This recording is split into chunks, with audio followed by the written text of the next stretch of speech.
Of course, the guy obsessed with the harms of religions had to talk about how people are defending themselves against the harms of religion. Please, guys, go and check all the articles that we have in here today because we have a lot. Obviously, today our main topic is going to be this interesting thing that happened thanks to the Freedom from Religion Foundation, where they were able to stop an Indiana school board from forcing prayers onto students. But we also have some interesting extra articles in there that you should check. For example, from, and this was edweek.org, what to do when students walk out in protest. Apparently, not opposing them is a very good idea, and even supporting and protecting them. We will be talking about that. And what happens thanks to Wing News, we know that there are a lot of students who are across, this is Southwest Florida, and they are walking out to protest a Don't Say Gay bill. Supposedly, this is a bill that, if passed, would keep school from encouraging conversations about sexual orientation and gender identity. And if we can learn something about Texas, is that something that we should not allow ever, ever. And finally, there is something from App News. Please check the article. This is about lifestyle, religion, education, hunting, statewide something. I don't have my notes in here. Shame on me. But this is about something that for years the school system employees have violated the constitutional rights of students by promoting and advancing the Christian religion, as well as by coercing students into participating in Christian religious activities. Please, guys, check all these articles. They are in the descriptions as usual. And I have to say, the main article of today, this thing that we called it, let's all take a moment of silence, because yes, finally, freedom from religion is stopping this. And I'm really, really happy that finally people are able to go and face and do something against this totally is unconstitutional or inconstitutional things that schools are doing, where they are forcing students, they are forcing their religion onto people. And I have to say, before I let you talk, guys, this is one of those things where religion, they are so used to their own privilege that they don't even realize that they have a privilege until when they are challenged. Obviously, they are going to call, that they are being oppressed and follow because they don't let them force their religion onto others. And should I remind you all about what happened when the Satanic Temple put a Baphomet statue because they were using the same rules and the same laws and freedoms that other religions had put in the Ten Commandments? There is an interesting video about that. And there is another video that I hope it's in the description about what happens when, because, okay, first of all, we know we are so used to Christian prayers, and they start before a trial and stuff like that, that people don't realize that that shouldn't happen. So when the Satanic Temple went out there and they made their own prayer, Christians were crazy. They were shouting. They were trying to stop this. Once again, because they don't realize that they have these specific privileges and they don't want to feel challenged. And that is what we're going to be talking about today, how this amazing institution, freedom from religion, is challenging them. And I have to admit, I saw Richard notes, and I know that he has a lot to talk about this. So I could love to start with you, Richard. Yeah, I'm going to pick up straight away on the thing you said about the Satanic Temple, because there's a point in the article that says non-religious Americans, who make up the fastest growing segment of US population by religious identification, 35% of Americans are non-Christians, including more than 1 in 4 Americans who now identify as religiously unaffiliated. And this, for me, highlights something that might not at first glance appear important, but it's absolutely necessary in getting people to think. And that is that the prayer that was offered was a Christian one. And exposing people to the idea that there are other religions, not just out there, but which are part of American society and culture. You know, there are our friends and neighbors, and this is a great starting point to think about whether what we believe is true or not. Comparative religious studies, where available, shouldn't simply be there are other religions, but putting those religions on the same footing as Christianity. More than half of the work I do is trying to get people to apply their standards evenly. Get a set criteria or a yardstick for what you believe to eliminate the bias you have. And that's a very, very important point. And it's something that the Satanic Temple does very well in the US. Yeah, shout out to the Satanic Temple and shout out to Freedom from Religion Foundation and Annie Laurie and also Dan Barker and all the work that you all do. I cannot imagine not having those organizations. I mean, of course, like I know that the ACA and other humanist organizations do partner with them in order for when issues like this come up, especially like in the educational system, where administration leaders and staff are exerting their religious affiliations and beliefs to actually, overarchingly put that on their student body. And, and like a lot of the, at least two of the articles that we are highlighting today, like the one from Indiana, and also the very last one about West Virginia, both actually cover those. Matter of fact, the one specifically from West Virginia, we covered that story previously about students that were walking out in protest over the, I want to say the administrative staff, teachers, and things of that nature who was allowing a pastor, a local pastor, to come in and actually do revivals, church assembly, church tent meetings, assemblies during school hours. This is not even something that was happening after school was out and maybe their ministry was renting the building for their own purposes. And if students wanted to come back in order for them to attend, then they were free to do so. No, this is not the case. These children were made to actually stay in the assembly that was totally overarchingly religious, specifically tied to a Christian point of view. And now they're being sued concerning that. That's basically the update of how families are getting together to sue the West Virginia school district. And the crazy thing about it was, I don't know if you got a chance to like look at the history of West Virginia specifically, but this is not the first time that the school district has been sued for the same motherfucking thing continuously. We more than 5 minutes in, I can say it. So and it's kind of interesting, and I'm gonna let one of you guys grab it. That this seems to be a continuous theme in schools. Even though, like Richard, you made a valid point about really having a discourse concerning having a level of scrutiny for whatever belief system that you may adhere to make sure that it can actually stand up to a measuring stick to see if what you believe is more than likely true or not.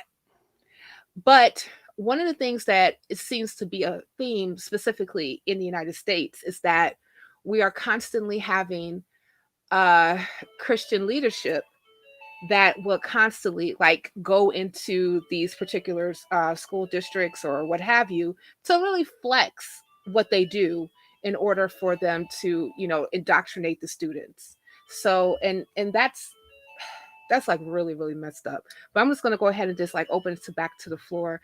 Kelly, what do you have on this? First, yay, FFRF. I'm always happy to see it when they're out there on the far front or the forefront protecting the rights of the non-religious. Without them, we would probably not have gotten as far as we've gotten. With the primary story here, I'm probably not going to have a popular opinion on this, but I don't really care if they start a school board meeting with a prayer. What I do care about is what Richard mentioned. It was always a Christian prayer. When the U.S. Congress starts every day, they start with a prayer, but they always have different ministers and holy people come in from different religions and give prayers. And I don't really have a problem with that.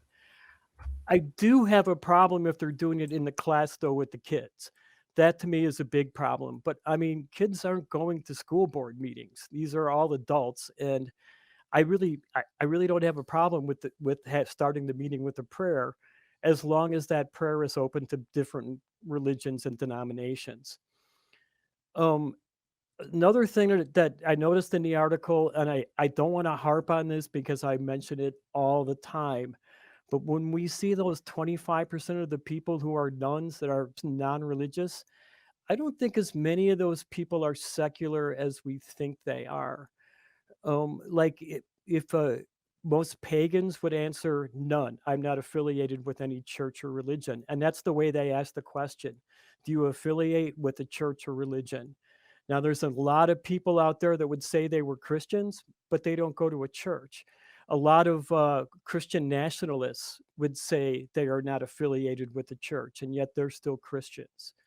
So as much as I'd love to see that one in every 4 Americans is a nun, I don't think it's really that many as we think it is. Yeah, that's a very important point, Kelly, as well, because in the UK, we've got, there are lots and lots of people who don't identify as religious, but they still believe in like supernatural things like ghosts and, you know, aliens visiting Earth and things like that. Mhm. But not being religious doesn't automatically eliminate bad thinking. And that's a very, very important point to get across. I think that, you know, it's a step in the right direction, Mhm. but it's not everything. There's still much more work to do. Also, Now, I have to say that the 35% is only non-Christians. So that means that you could have a 100% of people believing in something, and that 35% could be just Muslims who they follow kind of similar rules and have some even worse, even some stuff that is worse, but they are not Christians. So they could be in that 35%. So this is not even 35% of USA inhabitants are non-religious. They are just non-Christians, which means still 70 is not 65% of your country's Christians, guys. Yeah, That's why they that's Mhm. have so much power. yeah, that's very true. Christianity, as far as like the religious sentiment of the United States, has a huge presence here, right? I believe that the Pew Research last time that they kind of looked it over was that between 18 to 20% of Americans were considered non-religious, like they're the nons, right? Um, and then we had like about approximately what I want to say like about 3 to 4% would be considered like Muslim, and then we have like other religious affiliations that are sprinkled in between here and there. But but yeah, that 35% would just basically just be everybody else, including the ones who don't necessarily identify with any type of religious belief. But that doesn't necessarily they don't believe in something, you know. Mhm. There's there is always going to be a time period where you have to kind of break through the muck of bad thinking. And who's to say this even some of those things don't even come up with it with different traditions that you have grown up with. I remember you know that my family, I tell you, like on the maternal side is actually from Jamaica. So when they ended up doing is they actually go to like some of the you know, some of the different things that we grew up with, like, oh, if you're hearing something that's on the floor, that's like duppy, you know, which is like ghost, right? Or like or you know, or actually having like some others like superstitions that come with like the, you know, with the territory that's from that particular region. And then you start to ask questions like, okay, where did that come from, and why do we still say it, and can we even prove that any of that is true, you know? And but then, you know, you get like the argument, but it's tradition. I said, but just because it's tradition doesn't necessarily make it right. You know, so I mean there's a lot of different things that, you know, that were like practiced in antiquity that were considered, you know, okay. But as we have grown in a society and actually have like learned a bit more about the world around us, some of those particular beliefs that we don't harbor anymore. Like, I know that there's still about 2% of people in the world that believe that the earth is flat, but like the majority of us don't believe that the earth is flat. We still have like some people who believe that we never went to the moon, but we have overwhelming evidence that shows that, hey, guess what? Humans have gone to the moon. So I think that with all this being said, is that it's important for us to really start to, scrutinize, like, what do we believe? Why do we believe it? And then even ask ourselves the question, why are we making other people try to believe what we believe?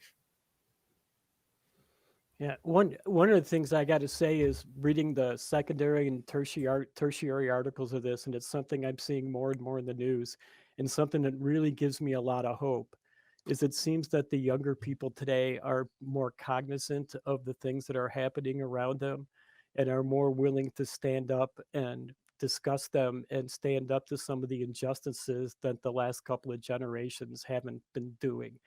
And believe it or not, I'm an old hippie, believe it or not. And when I was in my youthful days, I was one of those people that was out trying to change the world. And I don't know what happened to my generation. Joni Mitchell once in an interview said, we were all trying to change the world, and then one day we realized nobody was listening, and so we just said, screw it, let's make money instead. And I'm hoping beyond all hope that that is not what happens to this generation, that the steam that they've built up and the activism that we're seeing from the kids nowadays keeps up, because it really, really does my heart good. And it gives me hope for the future. I And have the same also, feeling. it also goes to show you the importance of going out to things like your local school board meeting, to your local city council meeting, to your local county board meeting. These things are important, and they always have public discussion meeting or sessions where you can get up for 2 minutes or 5 minutes and say something. And we need people to go to these meetings and stand up and say what you need to say. And you're probably going to find out there's a bunch of people there that think the same way you do. They just haven't gotten the chance to get up and voice it too. And that's how you get together and you make activist groups and change the world.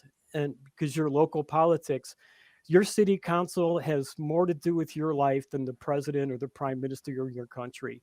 Go get involved in local politics. It's really important. Is it okay Yeah, for me and to say amen to that? Sure, yeah, sure. Okay, amen. Richard? yes. Just piggybacking on Kelly, supporting students' rights and abilities to use their voices is an important part of educating. The ability to listen and guide as an educator is as important a skill as the ability to teach. Because educators shouldn't be regurgitators.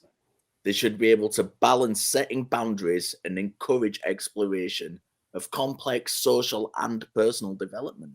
And that should be part of being an educator. Give these kids a voices. That Amen is to that, brother. so, yes, Amen to that. a double amen. How about that? We're on the nonprofits, like, we don't discriminate. We take all the religious references and put them into our commentary. And I have to double and triple that as well, especially one of the things that I even said in the chat last week when I forgot specifically, like, when they got on to, this is when the discussion was about what are we allowing children, what type of decisions are we allowing children to make when it comes to how they identify gender wise, and also how are we opening the door for them to even have a discussion about treatment and what that means. And even when it comes to parenting, it's all about your steward over your children. You're not ruler over them. Just as a parent is there to teach and guide and to, help teach the kid how to make, good decisions so that, they don't end up like, tripping and falling and hurting themselves, then, that's the same thing that should be the sentiment of educators. And instead, though, with these particular examples, whether we're in West Virginia, Florida, Indiana, or the like, that we end up getting more and more, administrators and staff and educators that are trying to dictate to kids what they should think. And that should never be the case. You should teach kids how to think, right? And with that being said, let's go ahead and get some final thoughts before we go ahead and move on. Uh, I'll go ahead and start, from my far left and then bring it on back in. So go ahead, Richard. Yeah, this Freedom from Religion Foundation do a great job. It's another great example of the work they do here. We need to. It's brilliant that they've stopped this prayer going ahead. I think it's also important, but something that we've not touched on that the article said was that it said that it had replaced it with a moment's silence, or so I can't remember the exact wording, but something of that nature. I think that's actually a good idea. I think taking a time at the start of a school assembly just to give people, especially like we said, young kids, people who are developing, time to reflect, time to have a moment's silence, just prepare themselves for what's coming. I think that's a good idea, and there's nothing wrong with doing that. You can do that. It doesn't necessarily have to be a secular thing. It doesn't have to be a Christian thing, a Buddhist thing, a Muslim thing. Just give people time to reflect and then set into it. Let people get the zen together, for want of a better word, and go into the day, with a reflective attitude, because it's that reflective attitude which is all about what we've been talking about, giving yourself the ability to check yourself. This word tradition. Check your own traditions. It's not just about coming down on religious people. They like to have that victim mentality. But it's not just about that. We all need, as Cynthia and Kelly have both said, we all need that time to reflect and just, check ourselves, because we're all prone to bad thinking. Word to your mother. And there's nothing wrong with having a moment of silence to get all of your chakras together. Oh, I'm sorry. I'm so sorry. I'm so sorry. Teo, what you got?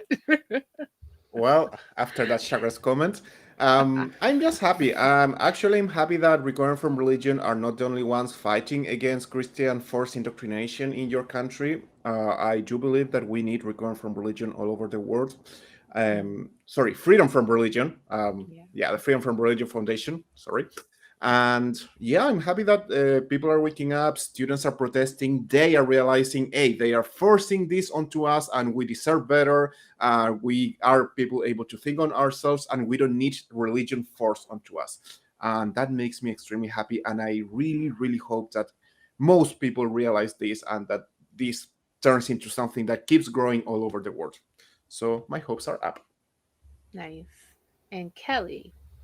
I gotta second that thought. My hopes are up too. I love it when I see the FFRF doing things.